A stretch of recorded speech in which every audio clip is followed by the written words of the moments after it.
I'm Kristof. My wife, Sheryl, and I have worked together for decades, covering some of the greatest injustices of our time. But we've become increasingly shocked by what's been taking place here in America. Now, Nick and I are traveling across the country into the heart of communities battling despair. We are the richest country on the planet with the worst poverty. That's who we are.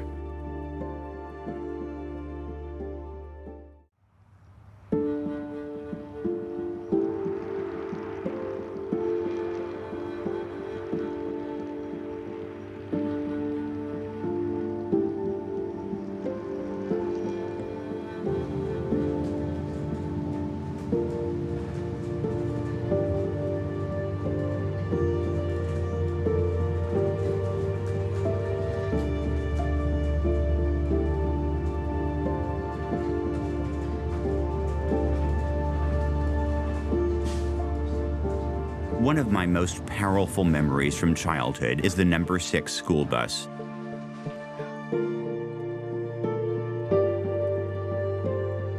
Early each morning, it would weave through the hills and valleys surrounding Yamhill, Oregon, picking up me and my friends, and eventually dropping us off, first at Yamhill Grade School, and then later at Yamhill Carleton High School, a little down the road. But this memory is also tinged with sadness, because today, about a quarter of the kids who rode that bus with me are no longer alive.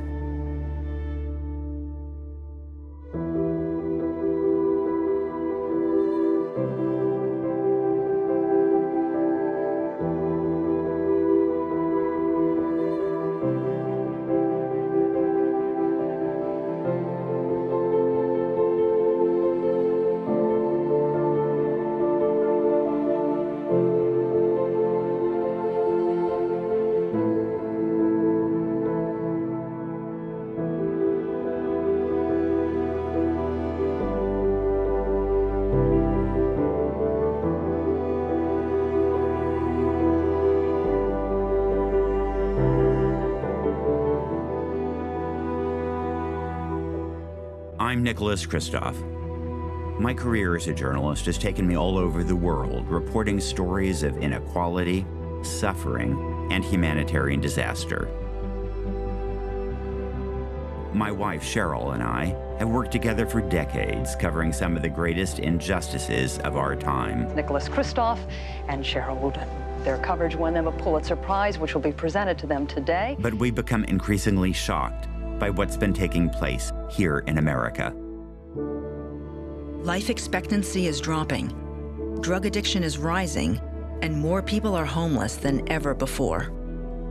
America is unique when it comes to inequality. We are the richest country on the planet with the worst poverty. That's who we are. The big question is whether or not there will continue to be opportunity for everyone, or even the ability to have the American dream. That's the question that we're facing right now as a nation.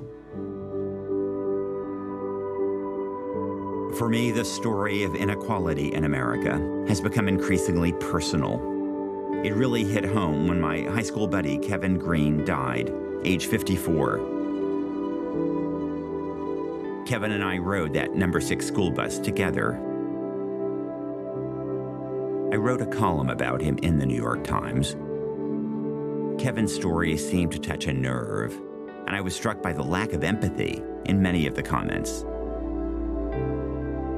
But what happened to Kevin wasn't just his own failure. It's part of a much bigger issue happening across America. But these stories are largely hidden from view. Now, Nick and I are traveling across the country into the heart of communities battling despair. How many of you know someone who is affected by addiction in any way? We can get prostitutes, we can get drugs, and sit right here. This is no place for a child to be, even an adult. Honestly, it just sucks, man. I had everything I wanted in my early 20s. I have nothing now. I'm 32 years old.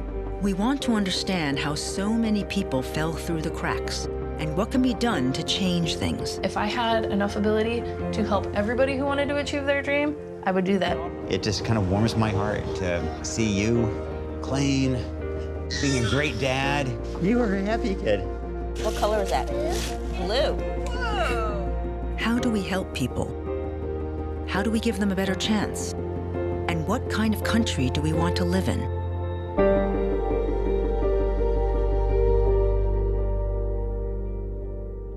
In our country today, there are neighborhoods where the American trait of self-reliance has been blotted out by government dependency. You know, as Milton Friedman, the economist, said, if you start paying people to be poor, you're going to have a lot of poor people.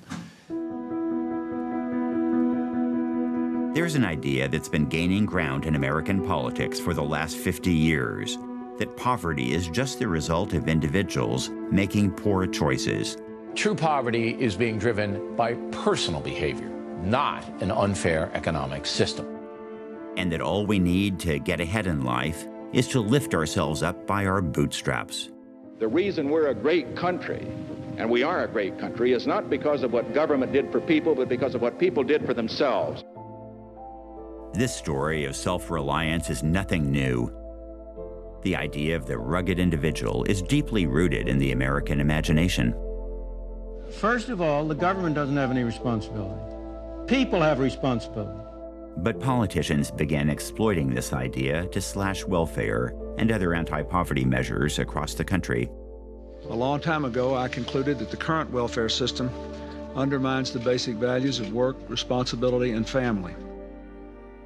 Central to this story of self-reliance is the idea of a golden age, when the family was the foundation of American life. Hard work was richly rewarded, and the government involvement was minimal. I was familiar with this story. It reminded me of my hometown in Oregon.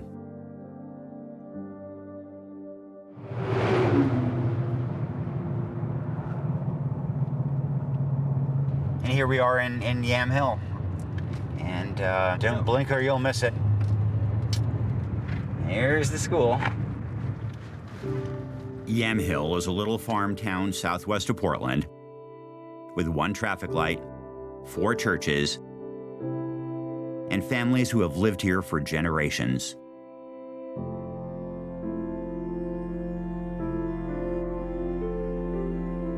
I remember the Yamhill of my youth as a place of opportunity, good union jobs in timber and manufacturing. Yamhill was a place where a young family could purchase a plot of land and a stake in the American dream.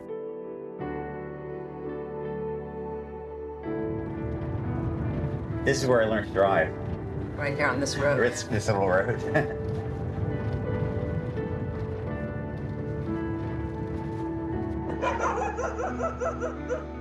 My parents moved here in 1971. My mom still lives in the same farmhouse. Yeah. Okay. I'll put my mom on. I could, you know, alternate 5 milligrams one day and 10 the next. She's Nicholas. Yeah. She's Come on. We don't take that. We don't take that. Little problem with. My parents were both college professors. In Yamhill, that was unheard of. Most of my friends' parents worked in local industry and farming. We shared the expectation of a better future than our parents, but it didn't always work out that way. I've been coming to Yamhill with Nick for over 30 years. I don't think you've seen my old yearbooks. Nope. During that time, I've been shocked by the declining health of his friends and neighbors who I've come to know so well.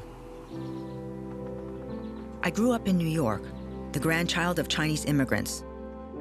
I've lost friends over the years, but nothing on the scale that Nick has experienced. So different. So many of the people in my high school class are dead or have had problems with addictions. I've never seen these. This is pretty amazing.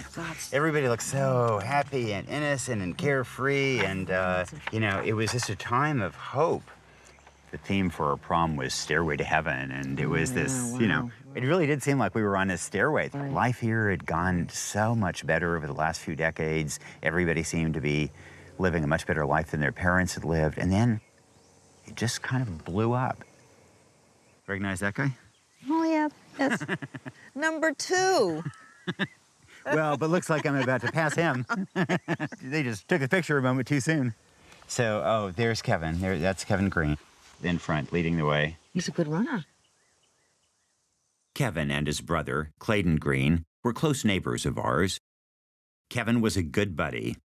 We ran cross-country and track together in high school. When I moved to New York, he would check in on my parents as they got older. After my dad died, he and Clayton made sure my mom was taken care of when I couldn't be there. And then let me show you his sister, Cindy. You remember Cindy? Oh, yeah. Yeah. She used to bake. She's incredible. Jam too, and incredible homemaker. That's Cindy. That's Cindy. I guess she kind of looks like Kevin. So she died, and she was probably 54, 55. So sad. And Kevin died at about the same age, 2 years later. Here's Clayton Green. Clayton is not in good shape, and I just hope he doesn't follow the path of Kevin.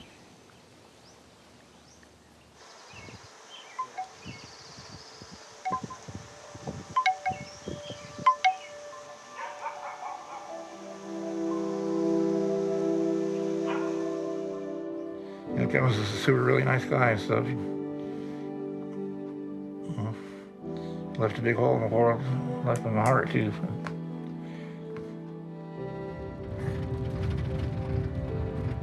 Caroline calls this meth road. I know. So they have 5 acres.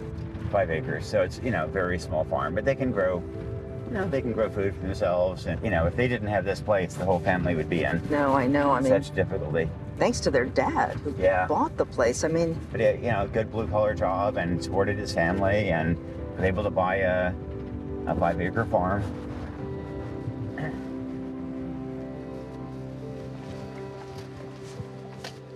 Hi, good morning. Good morning. Good morning. Probably be best to come over here.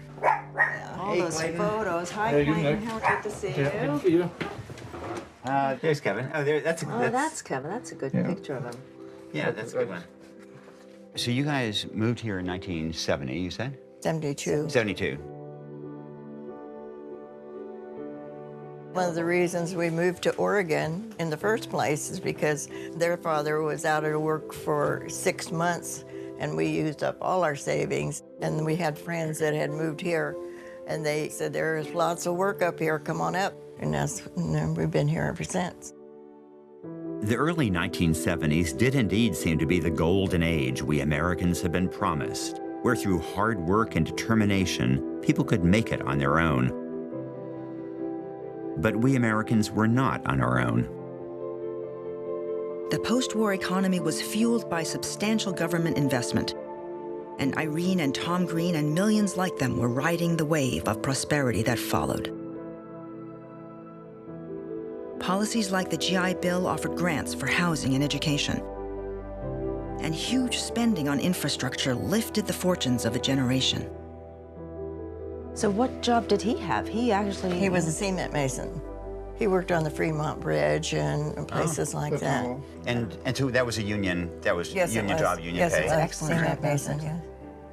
I worked at the cannery for 25 years too, so put it together and we had this all paid off in no time. We just thought this was the greatest thing in the world when we first got out here. We were fairly young. Tom was 6 years older than me. How old was he when he died? He wasn't quite 64 yet. And it was a heart attack all of a sudden? Yeah, right in the backyard. Tom's death marked the end of an era. Shortly after Kevin and I graduated from high school, union jobs began to disappear. In this present crisis, government is not the solution to our problem. Government is the problem. The election of President Reagan in 1980 initiated a mass transfer of wealth and power away from ordinary Americans. They are in violation of the law. And if they do not report for work within 48 hours, they have forfeited their jobs and will be terminated. Worker protections were removed, unions were broken, and the business world became more powerful. A 50-year stagnation of working wages followed. I've always felt the 9 most terrifying words in the English language are, "I'm from the government and I'm here to help." People didn't need government, they were told. They could make it on their own. In Yamhill, farms consolidated and invested in labor-saving technologies.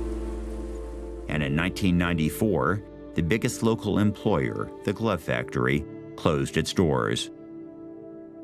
Is it fair to say that Kevin never got the well-paying job that his dad had had? I think he wanted to be an architect, but it never panned out. We didn't feel that we could afford, put him through school, so he figured he didn't have much of a chance. Kevin struggled to make ends meet, and eventually his girlfriend left with their children. His kids were his whole life and shit, other than fishing. Looking back, is that kind of when a downhill slide began, when she left and the kids left? Yeah. Yeah, when she kicked him out. She just was not happy with what he was presenting her with, I think she dumped him because he wasn't able to make enough to get a place to live. I don't think Kevin thought too well of himself. I think he thought he wasn't worth much. Kevin self-medicated with drugs and alcohol. His weight ballooned, and his health began to fail. His organs were just deteriorated. It was working too hard. His heart, his lungs, everything was working too hard. Shutting down on him. They only gave him, 2 weeks? Christmas Day, I took him to the hospital. I went in there and he saw Walt up. I go, what are you crying about? He goes, well, I had 2.5 weeks to live. Yeah, but he didn't live 2 weeks. It was a real shock. I knew he wasn't well, but I didn't expect that, Boy, it just, it's so hard for me to understand the path from this.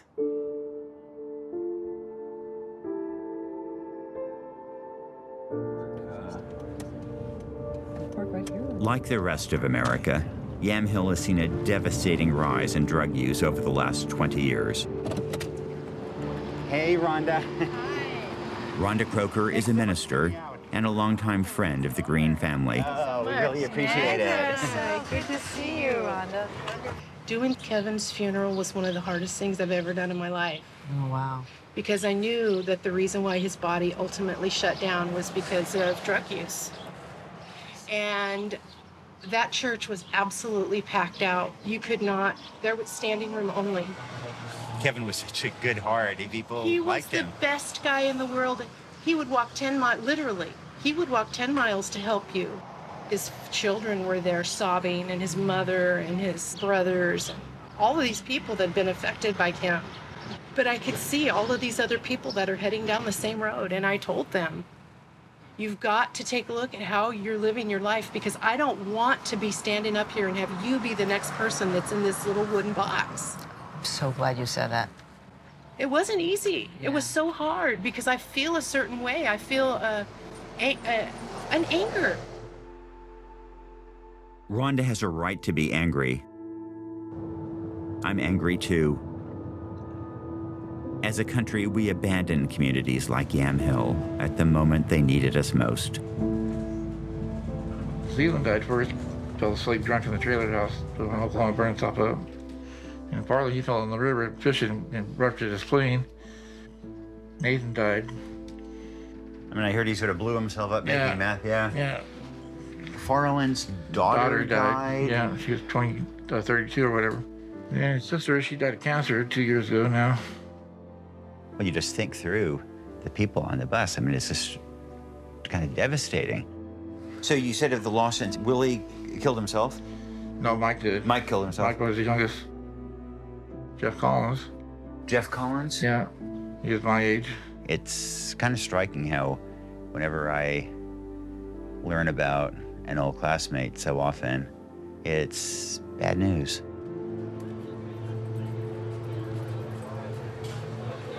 Hi, Irene. It's Nick Kristof. I just wanted to check in and see how Clayton was doing. Just a few days after visiting Clayton, I called his mother, Irene. I'm trying to check in to see what was going on. And what happened? Clayton is staying overnight in the hospital because he's having had, I guess, heart failure last night. His brother, more or less, had heart failure, and his legs looked like Clayton's legs. Clayton's legs are a deep maroon color, almost up to his knees, and they're about twice the size as they should be. That stuff is oozing out of his legs right now.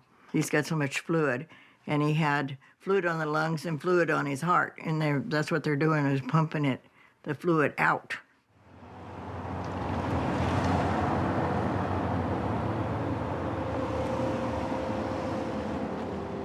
What's happening in Yamhill isn't just happening here. It's being repeated in homes across the country. For the first time in a century, life expectancy in America has fallen for 3 years in a row. To understand what's causing many of these deaths, we're leaving Oregon and heading across the country to a city that's struggling with a crisis of its own.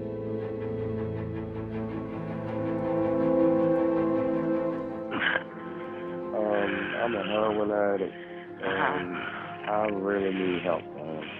Okay. Well, I've been using for like 25 years now. Okay. What are you using? I'm using Heroin and cocaine. Okay.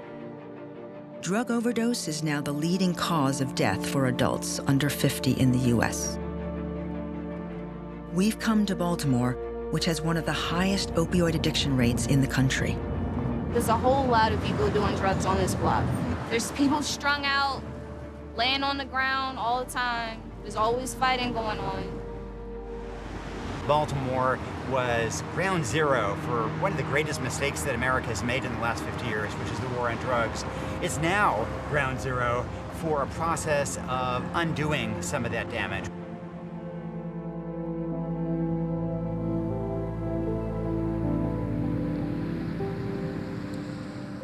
This is the neighborhood where you worked, right? This is the neighborhood that I worked and grew up in. Major Neil Franklin is retired, but he spent 34 years with the police, a number of them undercover in narcotics. When I grew up, child of the 60s here, it was a great neighborhood. Employment was extremely high in Baltimore City. We had shipbuilding. We had our huge steel mill. Vacant homes didn't exist. We had a whole bunch of little shops, family-owned, community-owned stores. It's all been torn down. What happened? Well, as you move forward into the 1970s, jobs started leaving, going overseas and elsewhere. When you have a city where people don't have jobs, can't get jobs, there's one industry, one business that will hire you. That's the drug trade. At the same time, Richard Nixon had launched the war on drugs. America's public enemy number one in the United States is drug abuse. In order to fight and defeat this enemy, it is necessary to wage a new all-out offensive. Starting in the 70s, going into the 80s, in the height of the war on drugs, we started arresting literally hundreds, if not thousands, of black men. From 1980 to 1989, the percentage of African Americans arrested for drug offenses increased over 300%. I know you rose through the ranks and you were very senior, but can you remember back to those days when you were, on the streets, how you saw this play out? I went into policing at a very early age, the age of 18, right out of high school as a cadet. And you're taught to believe that anyone who used these drugs or had anything to do with these drugs are evil people. And we've got to do something about that. And it's your job as a cop to go out and find these people and arrest these people and bring them to justice. You're not taught or told or given any indication that these are people who are dealing with health issues. These are people who are dealing with addiction. And now, decades later, you come to realize that you were tasked with doing something that was extremely detrimental to your community. What we have done, we've criminalized large swaths of our citizens. Major Neil Franklin now works with a Law Enforcement Action Partnership, seeking to end the war on drugs and advocating for policy reform. I'm trying to make amends. In the work that I do now in trying to change policy, this is a way for me to reconcile the harms that I did in the past as working as a police officer. We still have not yet begun to make the appropriate shift from a law enforcement criminal justice centered approach to dealing with what is clearly a health and mental health issue. Today, the war on drugs is generally acknowledged as a failure. The government has spent over $80 billion locking people up, and yet more Americans are addicted to drugs than ever before. This spike in addiction is due in large part to a crisis that began over 20 years ago.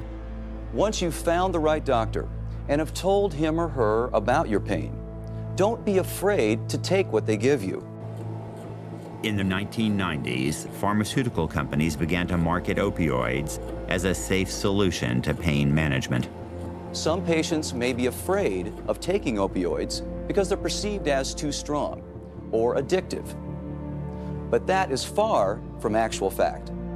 By 2012, doctors were writing more than 250 million opioid prescriptions a year.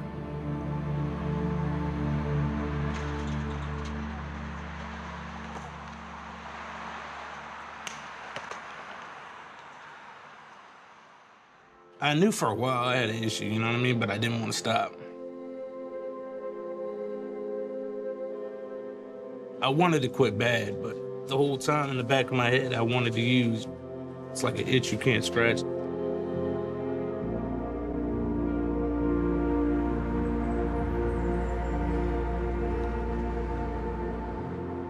Baltimore Station is a housing shelter that offers a recovery program for homeless veterans. You could make mine extra stuffed.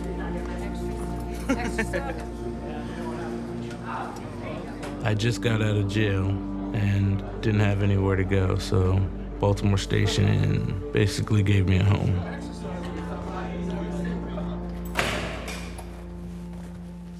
Daniel. Hey, how you doing? Nick Kristof. How you doing? I know a little bit about your background, but if you don't mind giving me the backstory, your pathway here. I was fast-tracking through the military. I ended up becoming a sergeant before almost everybody else, you know. I deployed to Afghanistan in 2006.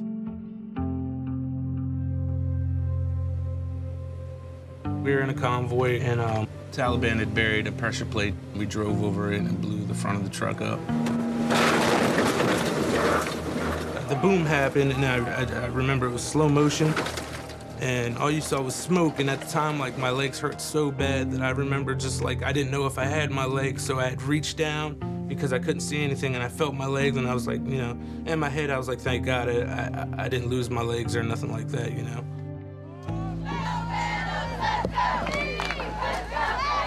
After that, I got stationed at Fort Jackson.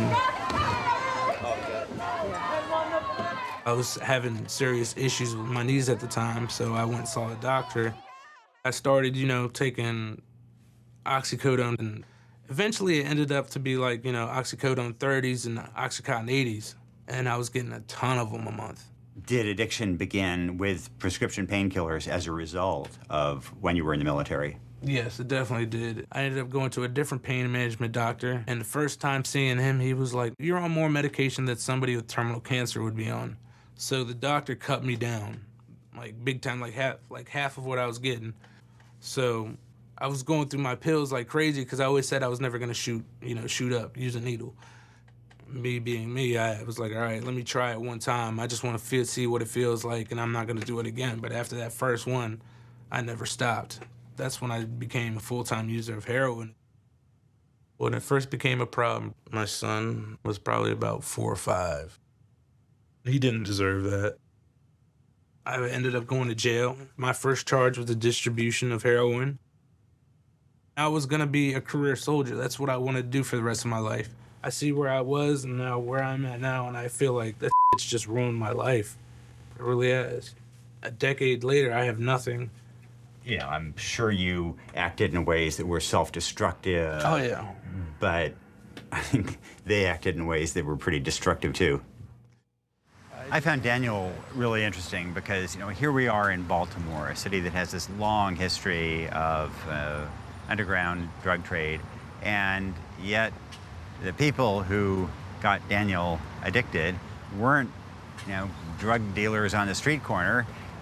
They were pharmaceutical company executives. They were doctors in lab coats.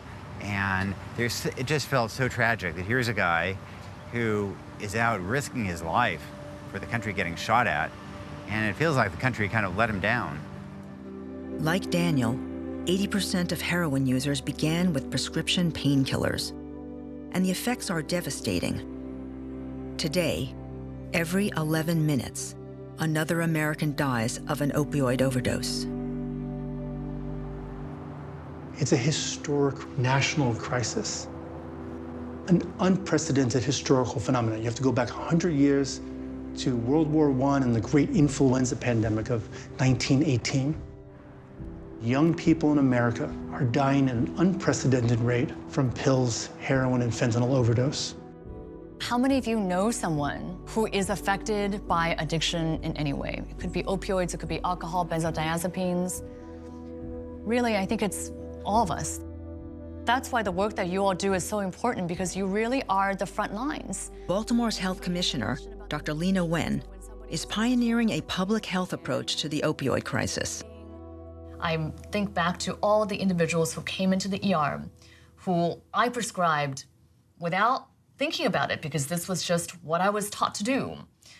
I would routinely prescribe 10, 15, 20 oxycodones, Percocets, Vicodins to my patients coming in with dental pain and back pain, without thinking about what's the possibility of overdose. What is preventing people from getting the help that they need? There is huge stigma surrounding addiction. Even though the science is unequivocal that addiction is a disease, that treatment exists, and millions of people around the country are in long-term recovery, people still think that it's a choice. And to add on top of that, there just aren't enough doctors who can treat the disease of addiction, hospitals who are able to treat it. If this were an epidemic for any other illness, there would be no question that we would be requiring physicians to treat their patients. How do you know if somebody is overdosing? What might be some signs? And feel free to shout it out. They just look really out of it, like they're not there. Here in Baltimore, we are standardizing addiction treatment, bringing it into the hospital and health system where it should be. How many of you have not yet received the training for saving lives using naloxone? How many of you have not yet gotten it? Naloxone is an opioid antidote that if given to somebody who is overdosing, it will reverse the overdose. And in fact, that person will be walking and talking within 30 seconds or a minute. It's just like Flonase. First, we need to get naloxone in the hands of everyone because this is an emergency where people are dying. Second, we need increased access to treatment. And third, we have to focus on preventing stigma and preventing addiction in the first place. Dr. Wen's approach seems to be working. Since 2015, nearly 3,000 lives have been saved in Baltimore alone using naloxone. Her success is due in large part to collaboration and collective action. Here in Baltimore, there is the recognition among all involved, including the police department and state's attorney's office and law enforcement officials, that the war on drugs has not worked.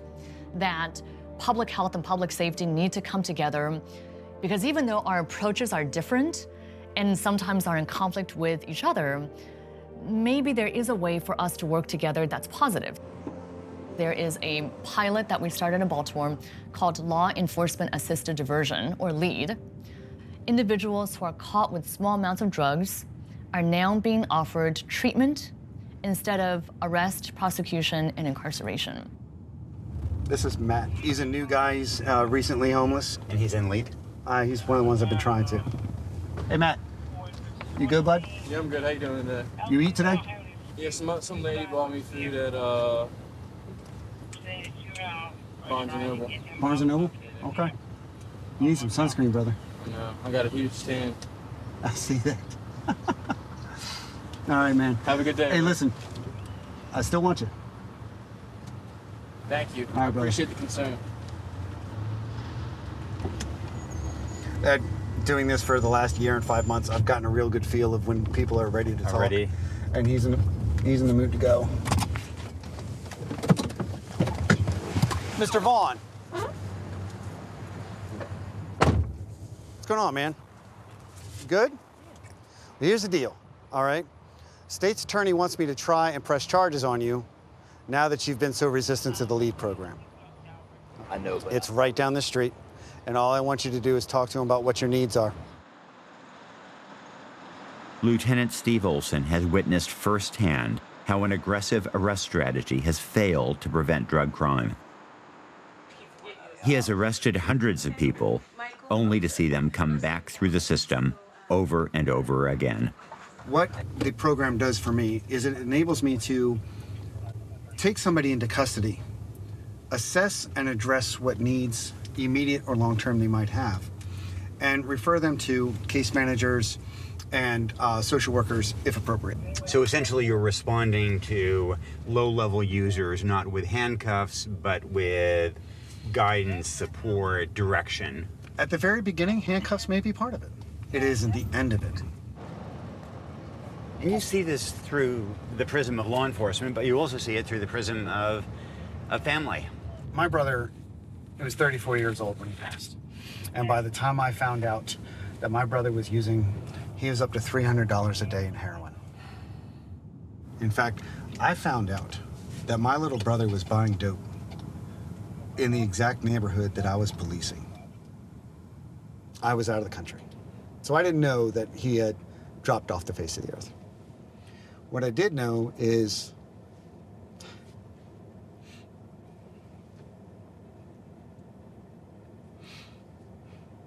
I knew what a text message meant. My wife said, "Please call me." That's all she wrote. That text message, I knew my brother was dead.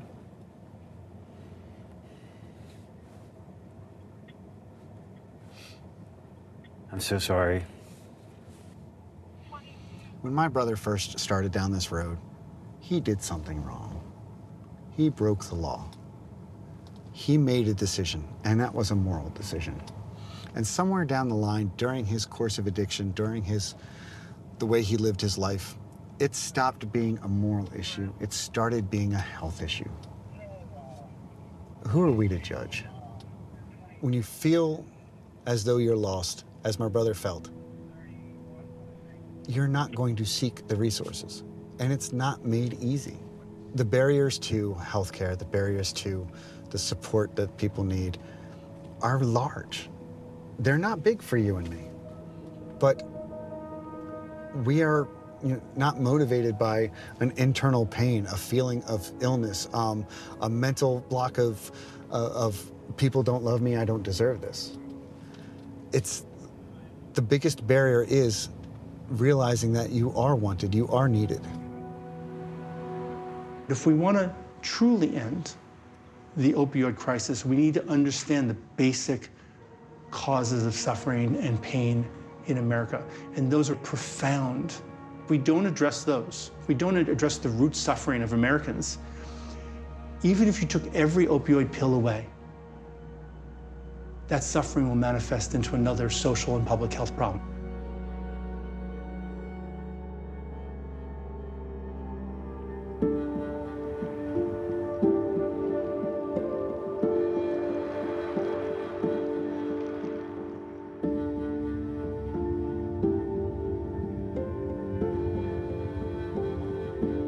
Since our last visit, Clayton has been in and out of hospital, still coming over to check on my mom when he can, and becoming increasingly isolated.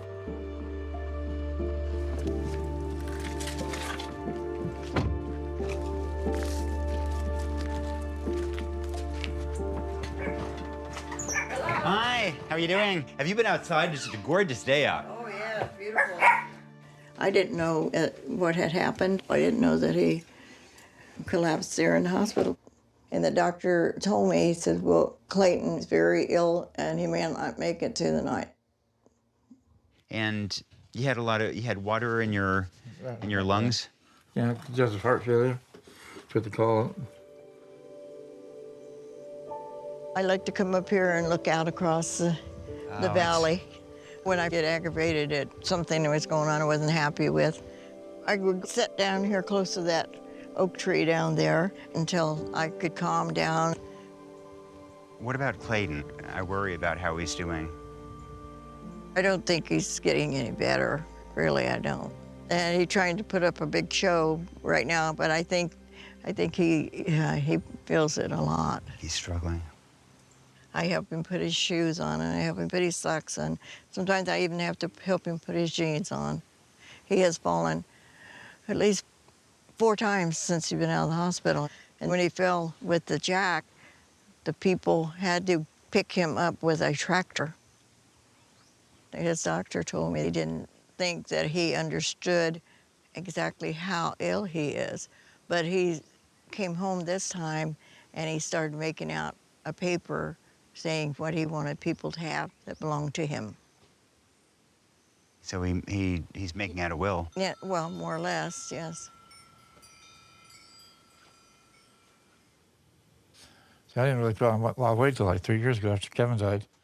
So I just started putting on weight more and more and more. Was that because you were Depressed. upset about Kevin's death? Yeah. And yeah, I mean, you've had a lot to be depressed about. Cindy dies, Kevin dies, Ricochet. Tom. I had a whole list of people in there. There's almost like 100 people. Who died? Yeah, in the last 5 to 10 years. That I know really close and stuff.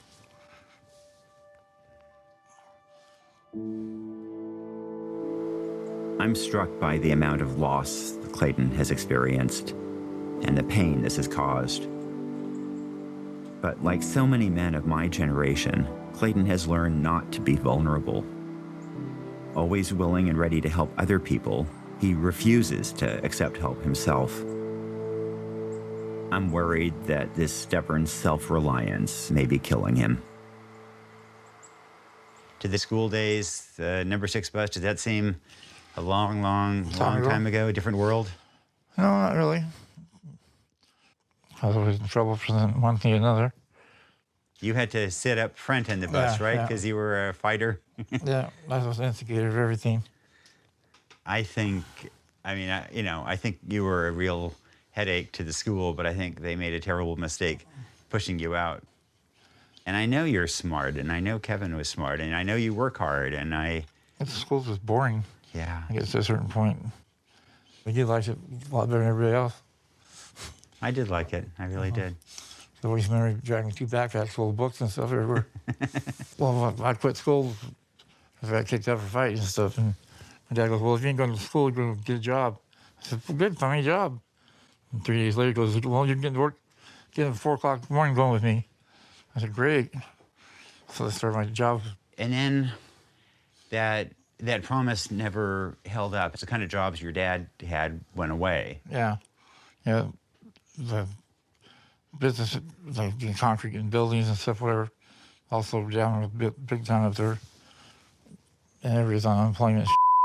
Families broke up. Yeah. People turned to alcohol drugs. And meth. And I think if you'd been able to go on to college, I think you could have had a really different career. If I had the opportunity to go to like automotive school, I'd have been a lot better. That would have been something I was really interested in. I mean, I do think that drugs were kind of a problem, that you, in retrospect, made some mistakes in the drug world that probably held you back. Would you agree with that or disagree? Well, I started smoking pot when I was in sixth grade. And what about meth in the area? Yeah, there's a lot of people thought, everybody knew they thought how to make it and stuff. And there's a handful of people that really knew how to make it. In the early 2000s, Clayton earned $125,000 making meth. Do you have any regrets about that side of things? No, not really. There's a lot of probation and stuff for it. And my probation officer, I had to go to chemical dependency class 7. Well, what strikes me about you is you've been an incredibly loyal friend to our whole family. And you guys are good people, man. You looked after our farm really well and looked after my mom after my dad died. And helped protect her in what became kind of a rough neighborhood. Like I said, you're just the same as I am. You're just, you're a Yamhill kid just like me. I don't know how far in life you go or where you go to. There's still part of Yamhill always big right there. She's just like my mom and grandma combined. Wow. And I've told her that a couple times and stuff. And she loves you. Yeah. I feel the same for her, too. A lot of my reporting career has been about trying to shine a light on sometimes really terrible things, genocide, sex trafficking happening, but I have an armor. I come and talk to the Greens, and I don't have any armor, and it's painful to see these things unfolding in people who I care a lot about. I think the best explanation for what happened to so many people around here is deaths of despair. That the death certificate may talk about suicide or liver failure or heart failure, but fundamentally, people lost hope. And once they lost hope, their behavior changed, became reckless. They died of all kinds of immediate causes, but fundamentally, it was despair and hopelessness that killed them.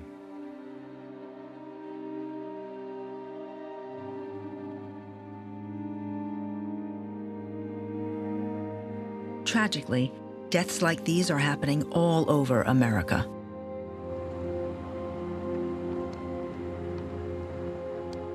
I've come to meet economist Professor Angus Deaton.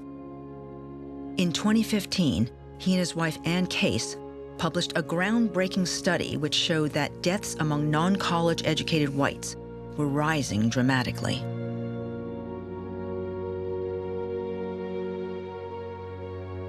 They called these deaths deaths of despair. What do you mean by the term deaths of despair?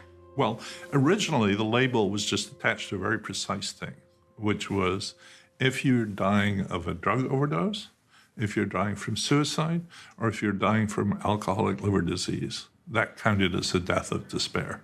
And the deaths of despair are happening all through the age distribution. And the real thing that stratifies them is whether you have a BA or not. So there's actually very little rise in these deaths among people who have a 4-year degree. If you don't have a 4-year degree, these really bad things are happening to you. If you look at African Americans, and people have said, well, African American mortality rates are consistently high, then all of a sudden when something happens to white men and women, their mortality rates, we write about it. Or There's been a huge and rapid welcome decline in black mortality in the United States. The black-white gap is narrowing. But people were not noticing that some of that black-white gap was narrowing because white mortality was rising, as well as black mortality falling very rapidly. So we've made it clear all the time that black mortality is higher than white mortality. Black mortality has been making a lot more progress, and white mortality, the progress has stopped and started going in the wrong direction. Right. So automation, globalization ruin the working wages of a lot of people. What are we facing in the future? A lot of people put this down to globalization, but the thing about globalization is it's global. And none of this stuff is happening in Germany or in France or in Spain. These deaths of despair are just not happening in Europe. And so something's happening here. And I think there's just been, over the last 40 years, a lot of policy that's directed against the working class. Can you give some examples? Well, there are no unions anymore. And, you know, that's been largely a matter of policy.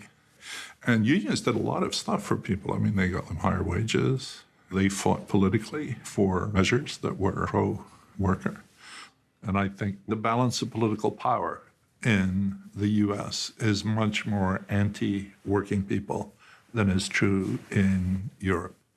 And I think that makes a big difference. There really is a safety net in Europe that looks after people when they're in distress, including health care and including unemployment benefit and all the rest of it, disability stuff, that's much, much weaker here. If you get displaced in Denmark, you know, they look after you and try to retrain you and find you another job. And that really doesn't happen here to the same extent. We want globalization, we want automation, and what we want and don't have are policies that will allow people to come through that in a way that stops them being really harmed. Right. Have you seen anything in your studies that point to why some people make it out of the deaths of despair and others don't? Two of the big deaths of despair are alcoholism and opioid addiction. Getting out of addiction is an enormously hard thing, but people do it all the time.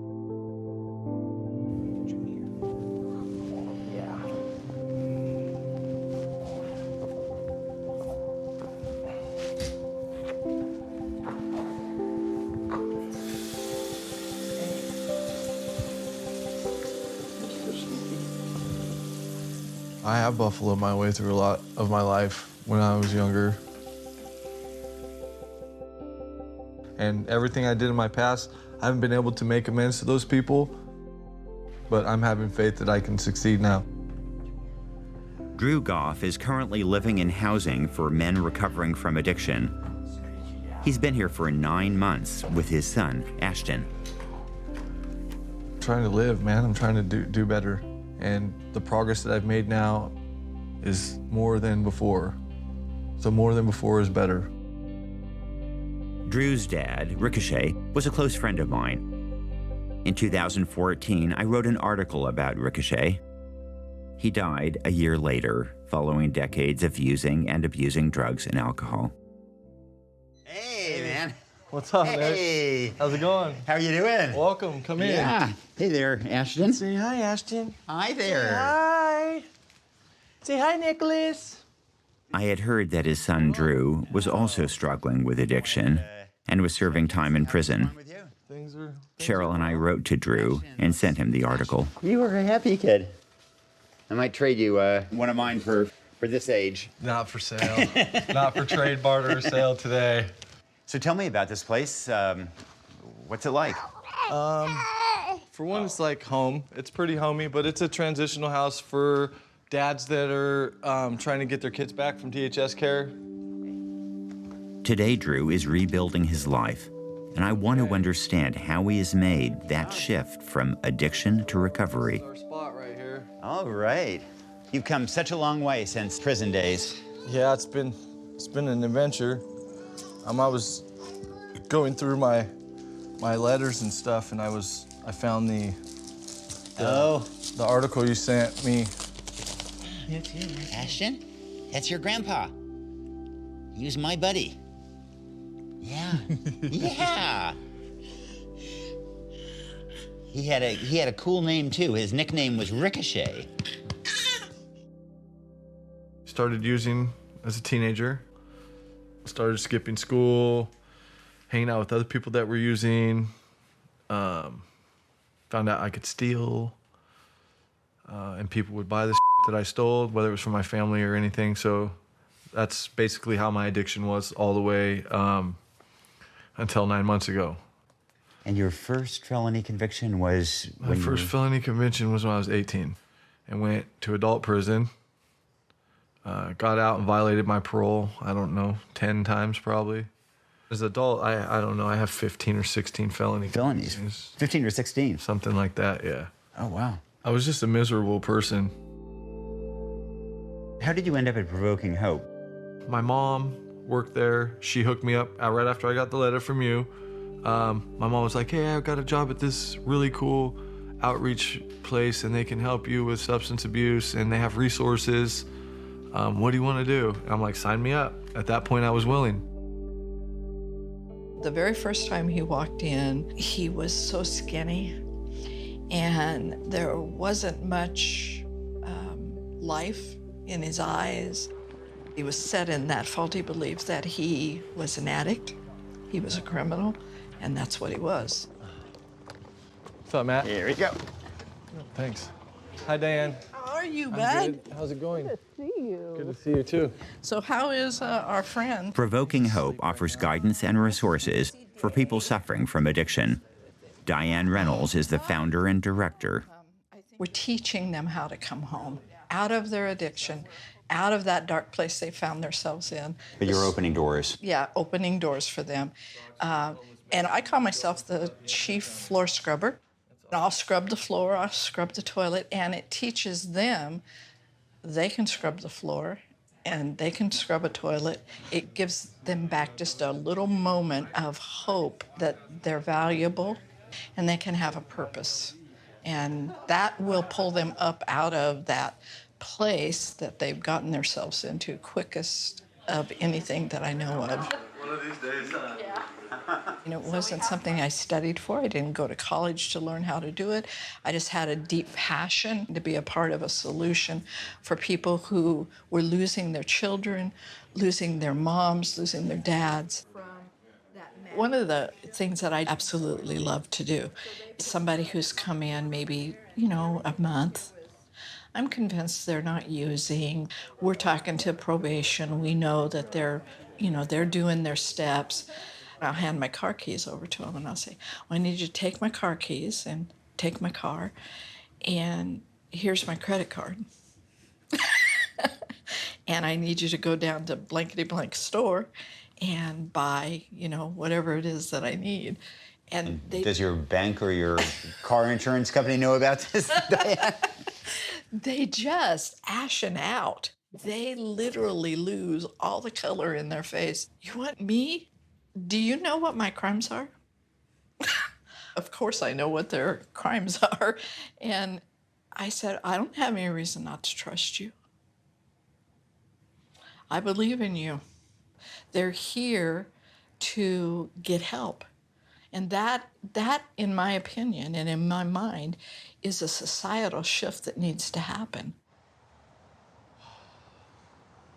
In many ways, Drew has been lucky. His town is well served by state and county-funded resources to help aid his recovery. Not everyone is so fortunate. In America, fewer than 20% of those who need treatment for substance abuse get it. On a personal level, I was surprised by how much Sheryl and I taking an interest in Drew had meant to him. When I got the letter, I was at Snake River. I'd been in prison for 2 years at the time. He said, I was a friend of your dad's. I did an article on him. I hope you're doing well. And I was feeling forgotten. Like honestly, I was feeling hopeless and forgotten, and I was lost. And that little bit of time that you took out was really, it was actually important to me.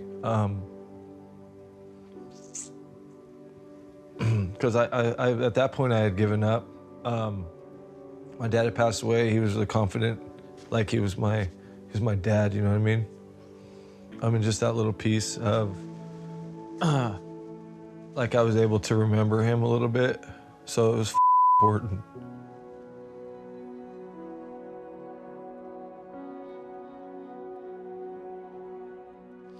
I did it because I really liked and admired your dad, and I felt his loss, and I knew that you meant an awful lot to him. And, I think he would be so happy to know that you followed a path that has brought you clean and has made you a great dad. I think you'd be happy too. I appreciate those words.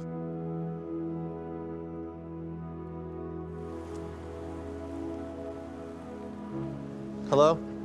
Hey, I'm at work right now. Let me call you back. Bye. Hi. So I'm fortunate enough to be a janitor at a local tattoo shop. So it's brand new, but it's a good experience. This is the first time I've been in a state of mind like this to have a solid job. All right, I'm gonna clean. All right. I'm gonna go roam about the cabin. Yep. Do you want a receipt for today or? Please. Yes, I'll Yes. write that up while you're working. I have a band of misfits in this shop, and almost every single person who works here has shown up on my doorstep through circumstances that were not the greatest. You know, I told every single one, I don't care what you've been through, I care what you're going to do. Before I hired Drew to help me out here, I knew that he had been incarcerated in one way or another. I knew that he had been addicted to drugs, and I knew that he was currently in recovery and that he was making strides towards a better life, and that's pretty much most of what I need to know about a person. I was talking to somebody about you earlier today. They asked me a question about, like, what's it like trying to get a job and this and that.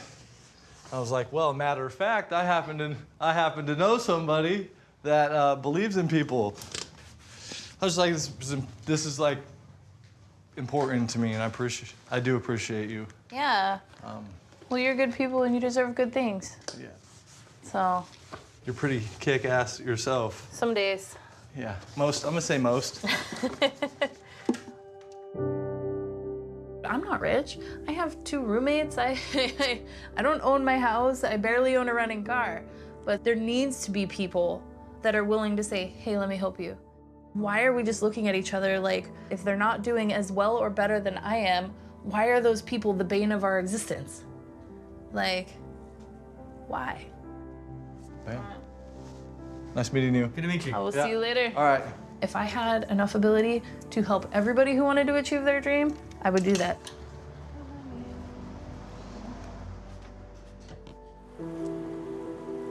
In many ways, it's the kindness of the people around Drew that's helping him thrive. I'm reminded that there was a time when, as a country, we made the decision to be less judgmental of each other and more supportive of those in need. The test of our progress is not whether we add more to the abundance of those who have much. It is whether we provide enough for those who have too little. Throughout much of the 20th century, we pioneered efforts to create opportunity. The CCC and the WPA bringing jobs to 9 million unemployed. Fair labor standards law setting minimum wages and maximum hours. This Social Security measure gives at least some protection. In the 1930s, during the presidency of Franklin Roosevelt, Congress approved the most comprehensive set of social safety net programs the country had ever seen. Destined to become the most popular card in America, it is the most valuable piece of pasteboard you will ever own. In the 1940s, the GI Bill vastly expanded educational opportunities and home ownership in America. These efforts ushered white workers into the middle class, but African Americans were often excluded.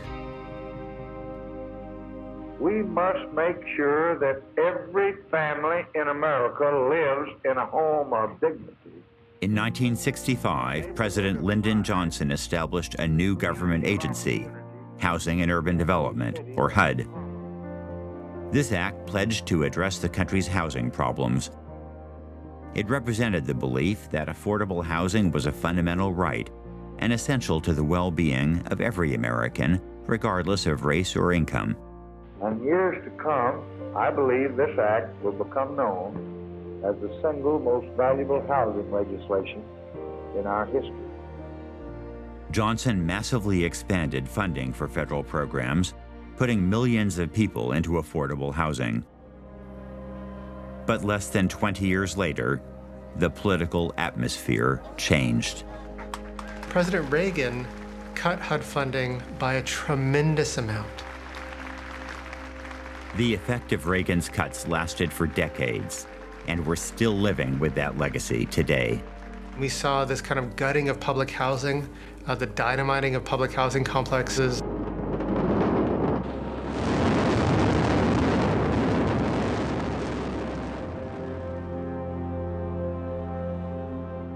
Successive administrations have failed to restore federal housing funding, And today, America has a shortage of more than 7 million affordable homes. We're in the worst affordable housing crisis we've seen in years, maybe decades. Incomes for many Americans have been flat, but housing costs have soared. And also, we should think of folks that aren't homeless, but are just very close. You know, if you're a single dad or a single mom and you're spending 75 or 80% of your income on rent, something very small can cast you into homelessness. In Virginia, for example, I think 1 in 10 evictions are for less than $350. So it means families are getting evicted for peanuts. When we picture the typical homeless person, we often think of maybe an older man on the street holding a sign, and that's certainly a piece of the problem. But the face of our housing crisis is really moms with kids. As a child, I was fortunate to have 2 parents with very good jobs, so we did a lot of traveling. And we stayed in very nice, luxurious hotels. So I grew up saying, when I get older, I'm gonna live in a hotel. I can call room service, and then the lady comes and she cleans, and they were making the towels and the washcloths to fold them to make them look like doves. And my dream came true. I'm living in a hotel, but I'm the one folding the washcloths. Kathleen Jones is 59 years old. She works 40 hours a week as a custodial supervisor at the local elementary school. She's currently supporting her daughter and 4 grandchildren, and they're living in a motel. Teddy bear anonymous. I don't know. Hey, what's the matter? Why are you so quiet, Batman? You see his cape? Mm-hmm. Now give me it. Stop being rude. Hey, little boy. You read this? Please do not leave anything in school today, because Okay. you won't be back into school until Monday. Monday. Yeah, so make sure you bring home all your jackets and your coats and your hats and whatever else, your book bags. Y'all ready? Mom, we're looking at what a lot of cattlemen watching. But actually, I want us to school. We're gonna be late. If y'all want to walk, Mommy could be the alibi. Yep, that's your bus. Hey, Andrew, calm down. Wait a minute. Wait. Bye, y'all. Love you. Mommy. Bye, Kissy. Bye. See you later. Show me everything. I will.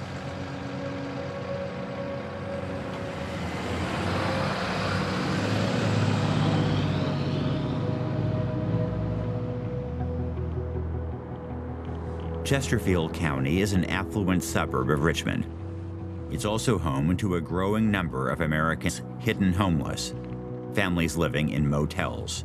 The housing crisis isn't just in Seattle, New York, and San Francisco. It's much broader than that. We're seeing eviction affect suburban communities and rural communities. Some of the top evicting cities in America are Tulsa, Oklahoma, Albuquerque, New Mexico, Richmond, Virginia. Who's talking about these cities when it comes to the housing crisis? We absolutely should be, because the housing crisis is there too.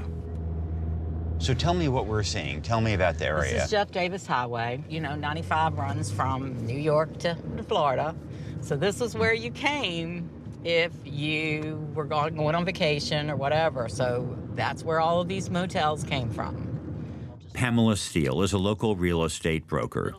She understands firsthand the lack of affordable housing in the area. So these were an example of actual economic development, new highways. Yes, this was the middle class vacation experience. 50 years later, these motels have become temporary shelters for the homeless, many of them families with young children. Why are so many people living in the motels? I mean, you think about it, when I was a kid, people said, I want to make $15 an hour.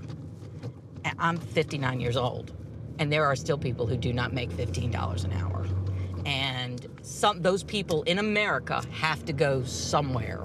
Think how fast you could go through your savings if you lost your job, or if you were sick. How long would it take, and how long could you last? For the last 5 years, Pamela has been working with a local charity that offers food and shelter to the homeless population. And what do you think when you see a whole family in a motel room? Well, I mean, that's one of the things that first attracted me to this type of work, is this type of volunteer work, is when I saw school buses picking up children at motels. You know, that was a heartbreaking thing to see. Little children waiting in front of a motel for a school bus or being dropped off. And this is one of our trailer parks. My biggest fear, and I mean, it is a huge, I pray about it every night, is that they'll close it down. And where will they go? Because, I mean, this is not a way to live, but we've seen people be evicted where we had to give them a tent. And I would prefer them to be here than in a tent. And a lot of the people who live here have kids? There are a lot of kids in these homes? A lot of them have kids. A lot of them have kids. The biggest thing is, I wonder whether or not they have what their dreams are, you know, when they're coming from this. And in the motels, these are children who are being raised, they're doing their homework, they're coming home from school, they're playing, they're thinking about the things kids are supposed to think about, and they've got a drug dealer in one room, and they've got the prostitute in the other room. They see all that. They see it, you know, every day. Oh, there's a cabana. They split them and they rent out a little portion of a single wide trailer. So 4 families living in a single wide? Yes. And that right there breaks my heart. There has never been a better time to start living the American dream.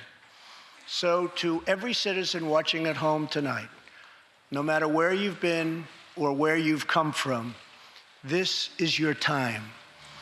If you work hard, if you believe in yourself, if you believe in America, then you can dream anything. You can be anything. And together, we can achieve. As Americans, we're taught to believe that if we just work hard, we'll achieve success and prosperity. But for too many people, it's not working out that way.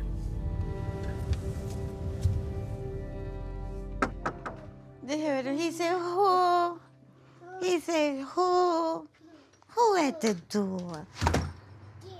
I bet you're Kathleen. Yes, how are you? Hi, Nick Kristof. Really nice to meet you. The same here. Howdy. How are you? That's my daughter. Her name is Kathy. Nice to meet you, Nick. And who are you? My grandsons, they say, this is Amir. Amir, nice to meet you. And Anthony. Anthony, nice to meet you. You've been here since May, is that right? That's correct. The Jones family has been living in this single motel room for more than 9 months. I bet you're eager to see the last of this room. Yes. Yeah, we keep trying to come up out of this room, and it's so hard to do. Yeah. 6 people, 1 room and 2 beds. That's a struggle. When my granddaughters were with us, the girls was in bed with me, and the boys stayed in the bed with their mother. After her oldest granddaughter graduated from high school, Kathleen sent the girls to live with her other daughter in Oklahoma. And so for a while you had 8 people living in 1 room. Boy, that's a squeeze. Yeah. A fight over the bathroom, too, I bet. Oh, my God. My dream house. Especially with my daughters. My dream house is to have a 2-bathroom. Yeah. Stand online and take a number. We don't even have a tub, so it doesn't really make it too easy for us when it comes to the smaller children. Oh, I see a roach over there on the wall. They're all over the place. You never lost your home before, right? No. You know, this is the first time. Yes, and this is terrible. Yeah. This is terrible. And you have a job. Yes, and I'm a supervisor. Yeah. I'm the supervisor, and I cannot get out of this room. We go get your backyard. I had a townhouse in Richmond. It was only $600 a month. And one morning, we heard a whole lot of commotion going on outside. And I got up, and when I opened up my front door, there was a notice on it. And when I read the notice, I see why my neighbors were having a fit. They raised the rent to $350 more. And we had like less than a month to come up with this amount of money. My granddaughter was getting ready to graduate. So I'm like, let her stay there with her friends, let her graduate from the school with people she knows. So we said, well, we can deal with this for a month. When the kids get out of school, we can move. And that was the plan, but it didn't work like that. So how much does this place cost? This is $1,185 a month. Kathleen earns $11.25 an hour. That's $4 more than the federal minimum wage. But with the monthly cost of the motel, she can't save enough for a deposit on a rental apartment. Even in fairly low-cost housing markets, incomes still haven't kept up with rents. If minimum wage, for example, were tied to productivity, it would be over $20 an hour now, not the $7.25 poverty wage it currently is. So there has been a disinvestment, not from jobs per se, but from good jobs, from having jobs that pay a living wage, that support families with time off for sick days, and that provide benefits. Those kind of jobs have faded from the American economy. The schools are being taken over by contractors now. You get no paid vacation. You have no benefits. This job it's not going like I want it to, and I feel like I'm wasting my time every day. I mean, I'm working hard like a man, and I'm not getting nowhere. The burden of homelessness in America falls most heavily on people of color. African Americans make up 40% of the homeless population, but only 13% of the general population. To tell a full story about poverty in America and housing instability, you also have to tell a story about racial inequality and our history of discrimination. And so if you just take the African American experience, for example, it happened with the federal government insuring mortgages, saying, okay, banks, if you lend in these areas and there's a default, we've got your back. But they drew lines. And they said, we're gonna insure mortgages, but we're not gonna insure them in majority Black neighborhoods. They literally drew red lines around those neighborhoods and moved those neighborhoods off of homeownership opportunities. And then there's the GI Bill. World War II veterans returned home and started buying homes through GI mortgages when that was impossible before. But the GI Bill was generally denied to Black veterans coming home because it was executed through racist VA offices. So a federal policy that allowed my grandfather to buy a house, for example, and to leave my dad with a bit of inheritance, allows my dad to cash that in to move into a better neighborhood, to allow me to go to a good high school, to get me into a good college.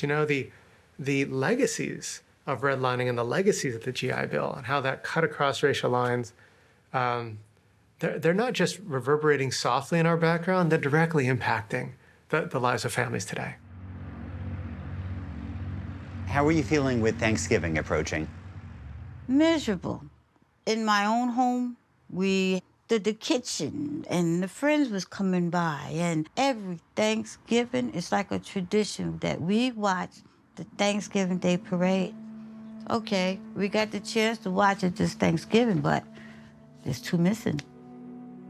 There's two of us missing, my granddaughters. The home is the center of life. It's our, refuge from work and the pressures of school. In languages spoken all over the world, the word for home doesn't just mean shelter, it means warmth and family and community. Should safe, affordable housing be part of what it means to live here, to be in America? Show me an argument that says housing isn't fundamental to human dignity and flourishing. I think housing should be a right. Without stable shelter, everything else falls apart.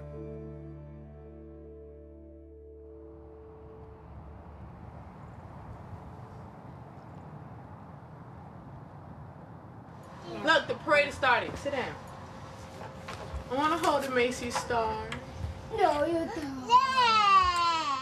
That ain't Macy's star. The one in the back. Antoine, that's look. for you. Come here. Are we going to see Santa Claus at the end? Yeah. Every year I'm amazed. They come out there half dressed and know it's freezing outside. All that moving around they doing, they don't feel it. Don't start your dinner without calling us. I want to see what your turkey looks like this year. Yes, please. And I want to see Lanisa's apple pie and the macaroni and cheese. In the absence of government assistance, the local community is stepping in to help. I'm on my way to meet with Pamela again and her friend Melissa Morgan. Melissa is the founder of A Place of Miracles Cafe, a charity that offers food and other services to the homeless population of Chesterfield County. Good morning, everyone. Thank you for taking time out of your busy schedule to be a blessing to the community. How did this begin? How did Miracles Cafe get started? We have no emergency shelters here. There is no grocery stores that they can even walk to. It's a food desert. My husband and I were at a local 7-Eleven, and we saw a father with a small child walk in with a book bag, and I didn't see him purchasing anything and walk back over to the motel. I realized that the dad was shoplifting for his child. And so it broke my heart. My husband came back to the car and he was like, "You were okay when I left, why are you crying?" And I told him, there's just a huge need and we need to see what we can do about it. And we started with just giving out bread. Then we started doing school supplies and toys and clothes. And then I found a building and we started operating out of it. I'm sure a lot of people would say, well, let somebody else help these folks in the motels. And instead, despite your own needs, you weighed in. Why? You know, I remember somebody brought me groceries one time when I first got a divorce and I had a lot of need and was wondering how I was gonna make it. A little family, you know, they brought me a bag of groceries and there was an envelope in the bottom of the bag with a $100 bill. And they were not wealthy people. They were struggling people as well, but they had felt it upon their heart to do that for me. Sometimes the people that help you are the people who can least afford to help you. We're having a Thanksgiving dinner. We would love for you to come and join us. Definitely. I definitely will. So tell me about your Thanksgiving plans. We are expecting 500 people coming to Thanksgiving dinner. Come on. And we're also having buses that will go out for some of the families that have no transportation so they don't have to walk to the location.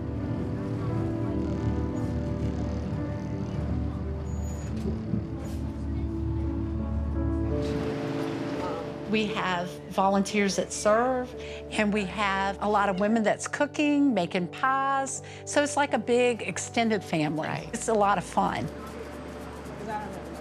I'm optimistic that there are organizations and activists all around this country just putting in work.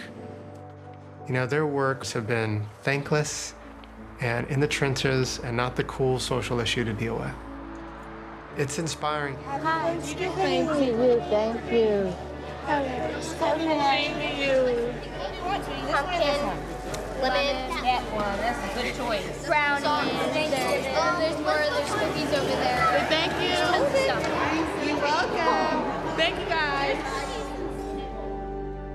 One of the wonderful things about having the Thanksgiving is having a warm environment filled with love and family.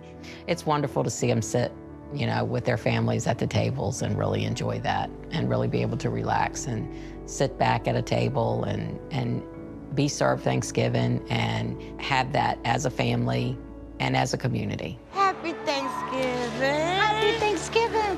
Everything is delicious, Melissa. I'm glad you enjoy it. My daughter told me y'all did what? Something like 16 turkeys? 30. 30 turkeys. Yep.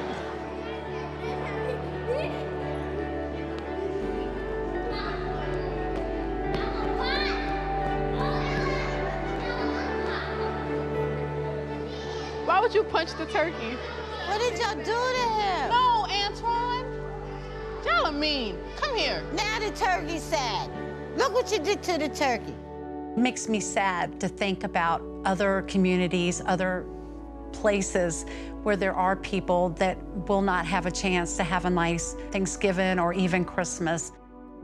Thank you. And drink and enjoy the rest. Pamela and Melissa are doing their best to heal their communities because they understand the corrosive effects of homelessness and poverty, especially on children.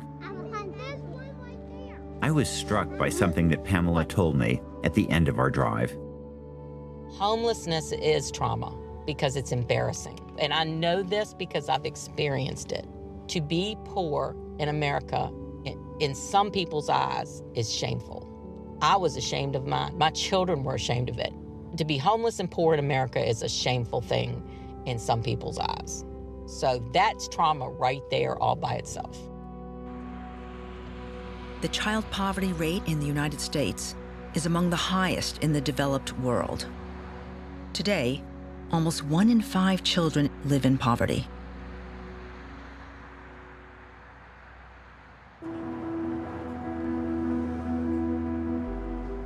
We're only just beginning to understand how deeply these early experiences affect us as adults.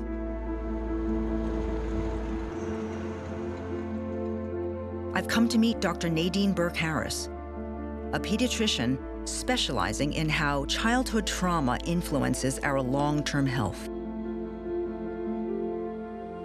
There were just so many patients that I was seeing that had significant exposures to traumatic events, and I was seeing the impact on their health.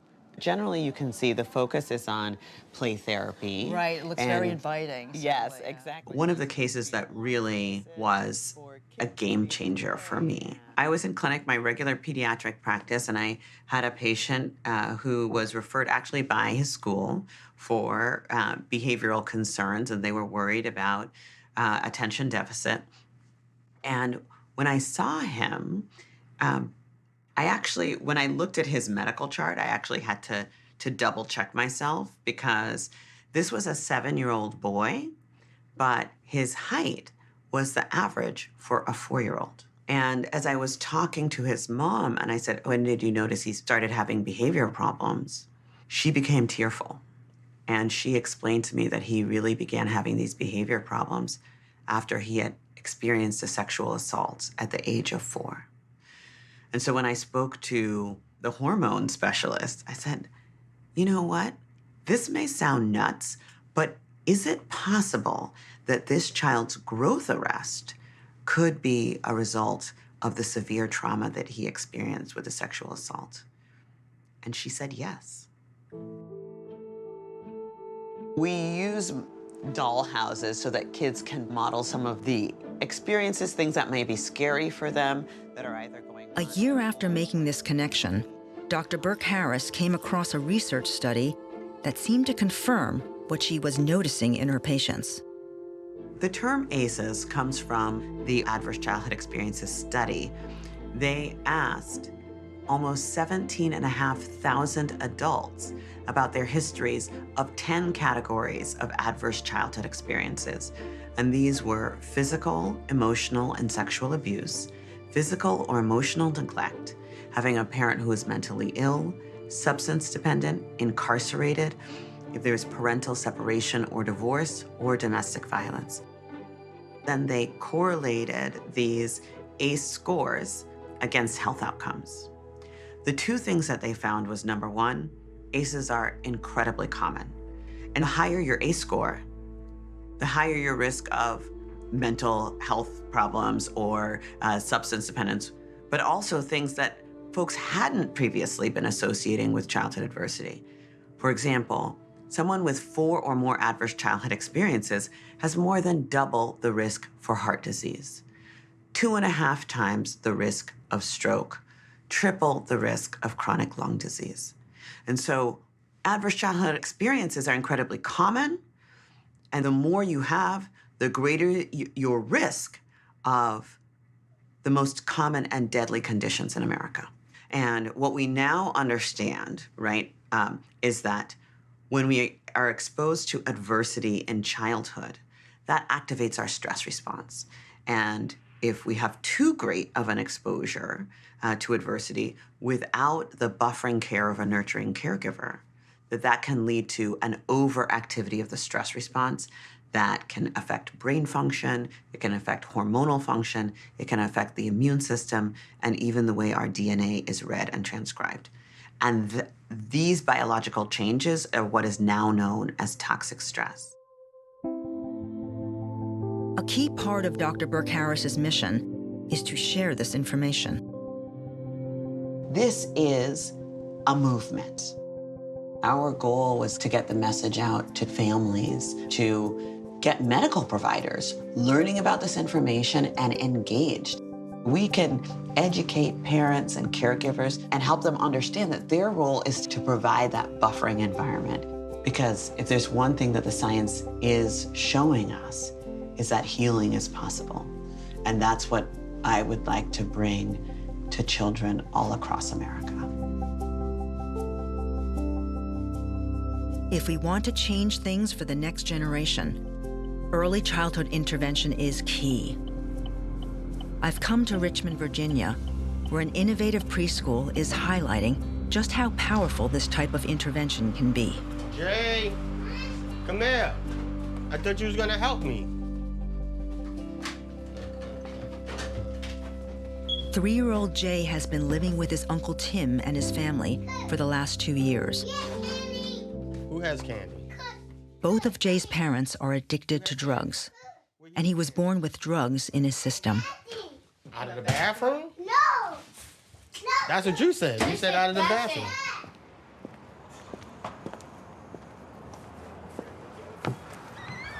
Hello. Hello, how are you? Are you Timothy? I am. I'm Cheryl. Very nice to meet you. Nice to meet you also. Please come in. This is my oldest son, Kristof. Hi, Say Christopher. Hello. How are you? Great to meet you. This is Jay. Oh, hello, Jay. Hello. And then this is Nicholas, who is Nicholas. currently stuck in between the wall and the table. How are you? Go around, please. Hi, Rebecca. Very nice to meet you. I'm Cheryl. Yes. Hi there. How are you? So, Jay. Oh, that's nice. What is that? Oh. Hey, Jay. What color is this? Brown. Brown. Right, brown. And this is hard. What color is this? Green. Green. Oh, that's good. How did you come to start looking after Jay? My brother and his girlfriend, who were on drugs before Jay was born and during the birth, got Jay taken away from them a week, maybe 2 weeks after he was born. And my mother, who had stage at that time 3 cancer, took custody of Jay after a couple of weeks of Jay going from house to house, and got to terminal, and the family realized that she wasn't going to be able to watch Jay anymore. What was Jay like at that time? He would get in trouble all throughout the day. He would always be in timeout. He would always get things taken away from him. He would always be crying and screaming and just very angry and upset. And then I think once my mom passed, it got a lot worse. Yeah. No one was really there to be able to be a part of his life continuously for the first year of his life. So it was just very difficult to be able to live a normal life when you have a child that has trauma. Rebecca found Miss Kathy in the Circle Preschool, and then that's when we started talking to her and going to classes and learning a bunch of stuff that was able to help us pinpoint issues that he were having that we saw but we didn't understand because we didn't know any better. Not only are the children getting a general education, but they're getting the help that they need also with dealing with anger. I don't really know of any other programs in Richmond like that.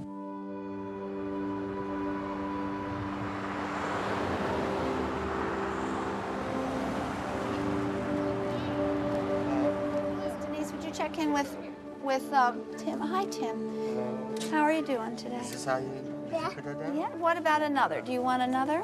We had a rough morning this morning. We did have a rough. You're mad? He did not want to come to school. A lot of things feel different right now. Jay, Daddy's gonna say goodbye. I'm gonna pick you up today. You're doing a great job. You're doing a great job. Let's feel your heart. Okay?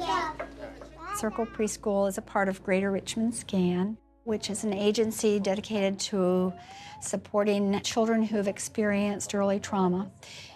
About 9 years ago, SCAN got some folks together to do a study on why there were so many preschool expulsions. And what they found is that there was a high correlation between children who were getting expelled from preschool and experiences of early trauma. We realized that these children really needed a place where they could come to heal. The impact of the trauma can be huge, or it can be even subtle and can build over time. So without treating it or healing experiences, it can really continue into adulthood. What is it that Circle Preschool does that is different from what other preschools do? We, one, have a very different set of practices within the classroom itself. So we have all been trained in how to respond to trauma, to support children, and to support healing with trauma. I'm noticing Jay is looking at that kind face and his mouth is smiling at it. Today in our journals, we are going to draw a picture of you feeling kind to your friends. We have a way of talking with them that is much calmer than typically you would hear in a school. My hair. Can you draw my hair? How? Yeah. It's also very focused on their feelings and what their reactions are when they're having a difficult time. We want to help them to develop a voice, to talk about what's going on for them inside. How do you build trust with the children? You don't know them when they first start here. How do you build trust with them? We're very responsive to the children's needs as opposed to reactive. They might be sad, they might be angry or having huge tantrums. And our goal is to help those children be able to have those feelings as they need to be, whether they're angry or sad, and help them to learn safe ways to manage that. I'm going to move this over for you, Jay. Do you want that part? No. Or the bottom part? You could try your broccoli or your rice in it.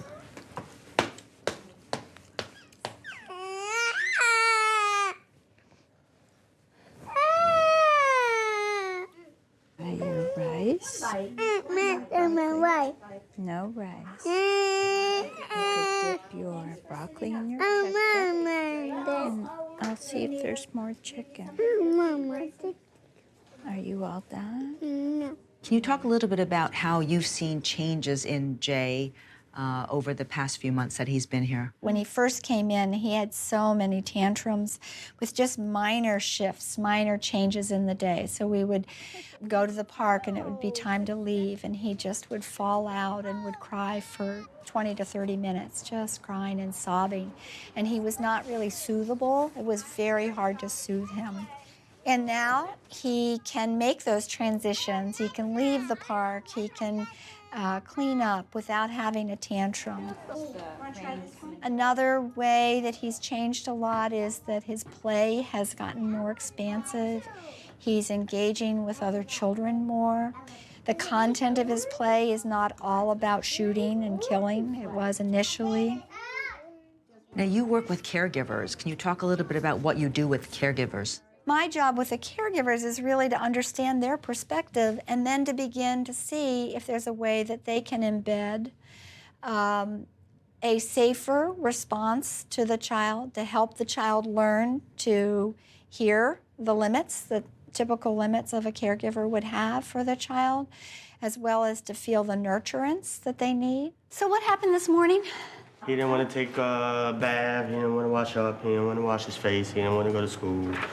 He wanted to stay at home by himself and Oh my. not be bothered. Uh-huh. What'd you do to help him? Just talk to him. Uh-huh. And started playing Baby Shark. Baby That Shark. usually gets him up and out and ready to go. That will do it So- each time, huh? Most parents are working 2 jobs, they're stressed out, they've got other kids, and then they have a child who's been through some trauma. And so To be calm and to be very measured in the way they respond to a child can be very difficult, I would imagine. Absolutely. The other thing that we try to help parents to see and to do a lot is to take care of themselves. If we are genuinely empathic with the parent's experience, that will help them to learn how to be empathic with their child's experience. He's right there. There he is. We're going to play with those feathers again. Say again? I got to touch it. Yes, it's different. Mm-hmm. Oh. Oh, you got it. What also is helping Jay beyond Kathy and the Circle Preschool is the knowledge that they're giving us for us to use at home to be able to calm him down and talk to him and understand more of what he's feeling and dealing with. Are you optimistic about Jay's future? Yes, very much so. They have taught him how to express himself. He feels heard. And without Circle Preschool, that would have never happened. There is this narrative that if something's wrong with you, you need to pull yourself up by the bootstraps. What do you think about that? Well, I think that if you're a healthy child and you have a lot of internal resources and resiliency, that can work. But our children don't have that. They don't have an inner voice that can say, you can do this, you have the confidence. And so what you hope to do with the treatment is to shift that narrative, internal narrative, into one of, there is a possibility. It's about responding to people who are hurting and valuing that and saying, we can help. We can help as a community. I know you don't. I got it. It's clear that early childhood programs like Circle Preschool work. They change lives. They don't just prevent suffering. They save millions of dollars in health, crime, and prison costs. And yet, due to a lack of funding, they're incredibly rare. The situation of children is truly grim across the country. Some 18% of children in the United States are living in poverty. You could not be making a worse investment than bringing up children who are malnourished, poorly educated, not looked after, and not equipped for the workforce, certainly the 21st century. It's very damaging in terms of the economic future of the United States.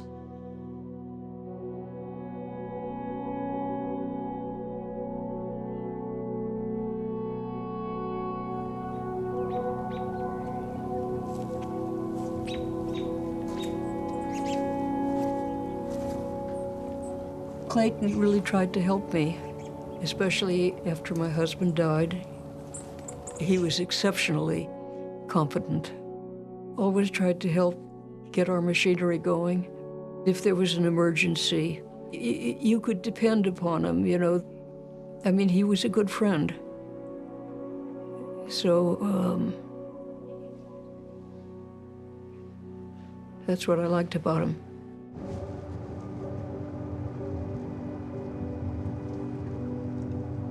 I wish we were coming under happier circumstances, Irene. Yeah, me too. I really do. I'll be glad when tomorrow's over. I can imagine.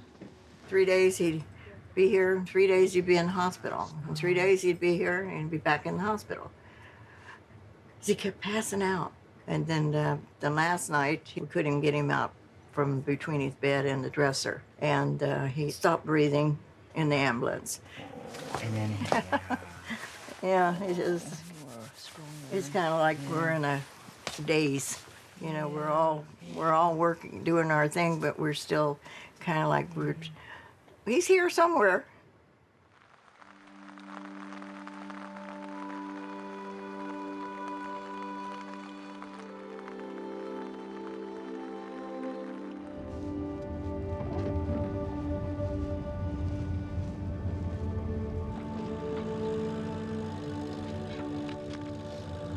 And it's too bad Clayton, I mean, you know, Clayton really so much wanted to help tear down the orchard and be involved in the new one, and right. He didn't make it.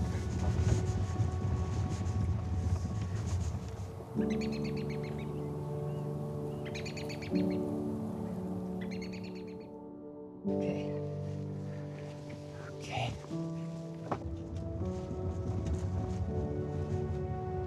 I remember coming home on a real snowy day, and Clayton was over getting the snow off the off Roosevelt Drive. Oh, yeah? Yeah. And I remember he wouldn't let me go up further until the ice was cleared.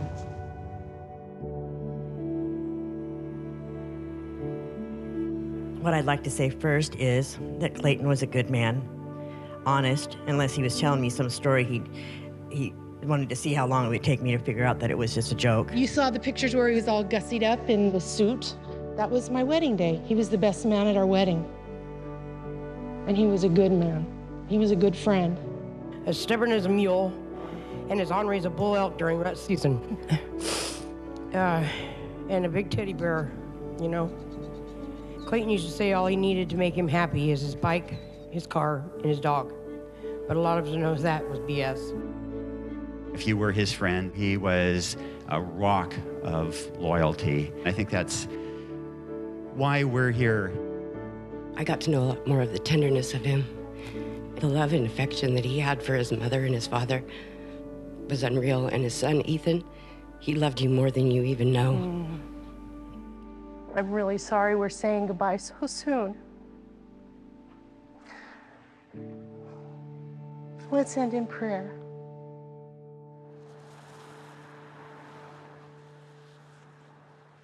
This should have been very packed with people, way more than it was today. But we have some families that have lost a good percentage of their children. Irene, you know, she's buried 4 kids, not all of them because of drugs, but 4 out of 5. We've got other families like that. 5 out of the 6 are gone. He was doing it clear through the end. He was using the methamphetamine clear through the end. Is it easy to talk about these things? No, it is not. It feels almost disloyal. But the truth is more important. If it's happening in Yamhill, Carlton, it's happening everywhere. We're a tiny little burg, teeny tiny, of no importance. And we have a huge problem. For all the independence and self-reliance that Clayton seemed to stand for outwardly, inwardly, he really leaned on people. He also provided a helping hand to a lot of people. We forget in America that we do depend upon other people, and that it's not a sign of weakness to depend upon other people, but it's a sign of strength in relationships and friendships and what we live for, which is love thy neighbor.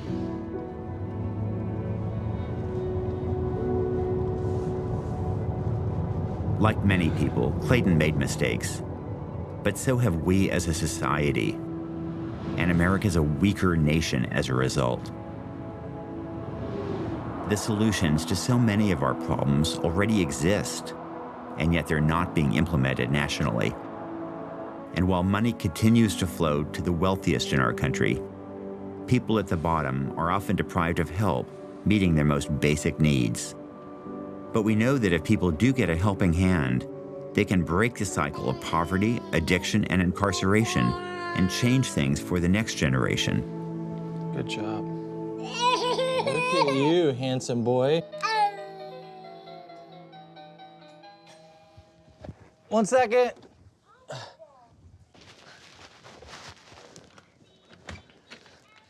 Hey, man. What's up, Nick? How you doing? How are you? I'm good. How's it Hey. going? Hey Come in. there, Ashton. Come on in. You are not surprisingly bigger and more capable. So tell me, what's the deal with this place? So it's Ashton's grandma's house, and I'm staying here until I find another apartment. I got a housing voucher, so that can take some time, especially with my criminal history. And you are almost a year clean, right? Yeah, Sunday. Congratulations. Sunday, man. thank you. That I'm is excited about it. It's pretty awesome. That is, That's a hard-won anniversary. Yeah, it's a milestone. Do I get to pick you up?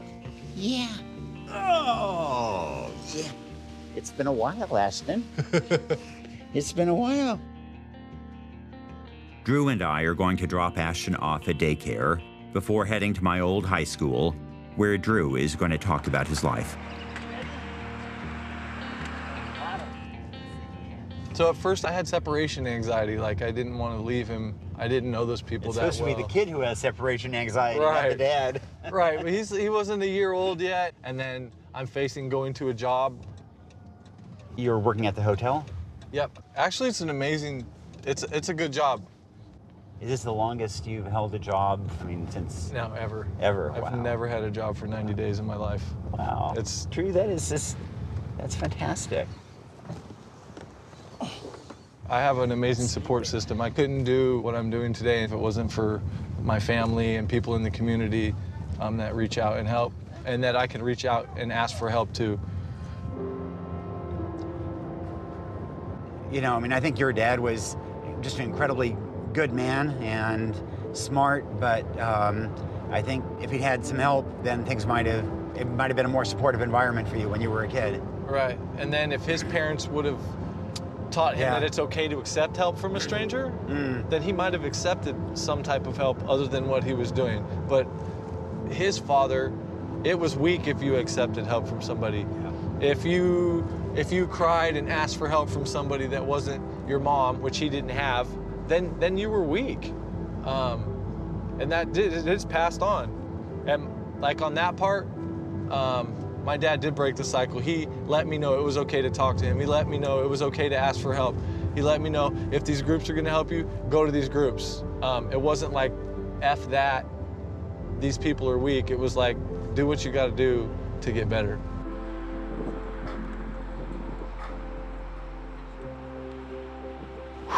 My heart is beating. Oh, this is intense. I'm super worried about getting my message across. Oh, you will do just great.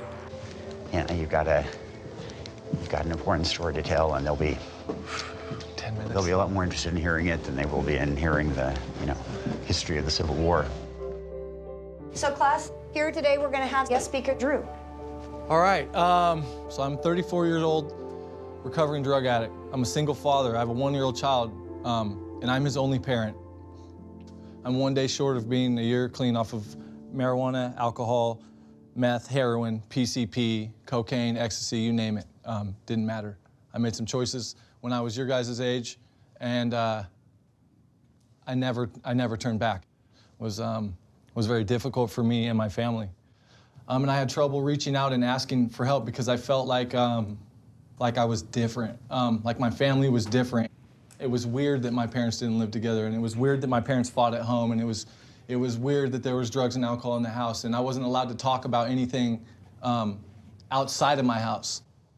My son was born in the hospital premature, addicted to Suboxone and methamphetamine because his mother chose to use as well, and we couldn't break the cycle. I just had a longing to get better, and I wanted to be a parent, and I wanted to make different choices, but I just couldn't. So about a year ago, I got out of jail, and I hit the ground running. I made a conscious decision to not make the same choices that I did when I was younger. And I was blessed. My son recovered. He was in the hospital for 2 months. He withdrew from the narcotics that he was addicted to. He made a miraculous recovery. And that was by sharing what's wrong with me and trying to find a problem and asking for help. I think it takes a village for someone to succeed, especially when they're coming out of the negative, the extreme negative. If it wasn't for the support and then people reaching out to me as well, I don't think I would have just done it. So now I'm starting to get the things that I want. And I have I'm optimistic. Today's gonna be a good day when I wake up. Or maybe it will stop raining. Just anything like that. Maybe Ashton will walk today finally. Yeah. Well done. Thank you. Done. I appreciate it. Really good. I thought Drew was so persuasive and spoke so authentically, so obviously from the heart. I just wish that when he was 14, that there had been a Drew who had come and spoken to that 14-year-old Drew and tried to change the course of his life. Right now I'm in my old math classroom, and this brings back all kinds of memories to be here. And so many of my classmates really struggled, and a lot of them aren't here now. It's been painful to witness their suffering and to recognize that things could have gone so differently.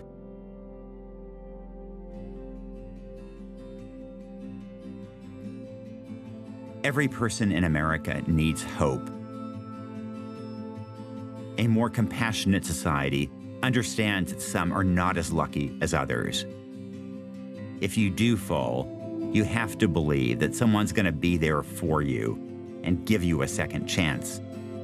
That's American, too. For too long, we focused on the power of the individual, but it's in community that our true strength lies.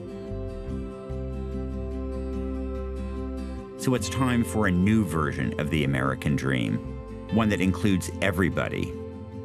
We owe this to the next generation of kids riding that number 6 school bus.